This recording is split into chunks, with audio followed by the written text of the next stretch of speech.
তার জন্য ইউনো সাহেব আছে আমাদের উন্নয়ন কমিটির কাছে আমাদের একটা আবেদন যে আমাদের একটা গাটলার প্রয়োজন। আমরা অনেক বছর ধরে স্নান করতে আসি, এখানে অনেক মানে স্নান করার জন্য প্রচুর স্নানঘাট নেই। আমাদের অনুরোধ, আমাদের দাবি সরকারের কাছে যে আমাদের ভবিষ্যৎ প্রজন্মের জন্য এখানে স্নানঘাট করে দেওয়া হয়। আমাদের এখানে দূর দূরান্ত থেকে হাজার হাজার ভক্তবৃন্দের আগমন ঘটেছে এবং প্রতি বছর এবছরও অত্যন্ত জাঁকজমকপূর্ণভাবে আমাদের এই স্নান উৎসব উদযাপিত হচ্ছে। এই স্নান উৎসবে দূর দূরান্ত থেকে বিভিন্ন উপজেলা থেকে জেলা থেকে আমাদের এখানে ভক্তবৃন্দ সমবেত হয়েছেন এবং ভক্তবৃন্দের নিরাপত্তার জন্য আইন শৃঙ্খলা বাহিনীর সদস্যগণ উপস্থিত আছেন এবং আমাদের এলাকাবাসী সহ সকলের সার্বিক সহযোগিতায় আমরা অনুষ্ঠানটি শান্তিপূর্ণভাবে করতে সক্ষম হই এবং আমাদের এখানে দূর দূরান্ত থেকে আগত সকল ভক্তবৃন্দকে নিয়ে প্রসাদের ব্যবস্থা আছে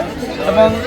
আপনারা জানেন যে প্রতি বছরই এখানে হাজার হাজার ভক্তবৃন্দ সমাগম করে এবং আমরা প্রায় কয়েক যুগ ধরে এই নাসিরাবাদ গ্রামে মেঘনা নদীর তীরে অত্যন্ত শান্তিপূর্ণভাবে এবং সুশৃঙ্খলভাবে এই অষ্টমী স্নান এবং বাসন্তী পূজাকে আমরা উদযাপন করে আসছি এবং ভবিষ্যতেও সকলের সার্বিক সহযোগিতায় আমরা যেন এই অনুষ্ঠানটি সুন্দরভাবে উদযাপন করতে পারি, এ বিষয়ে আমি সকলের সহযোগিতা কামনা করি।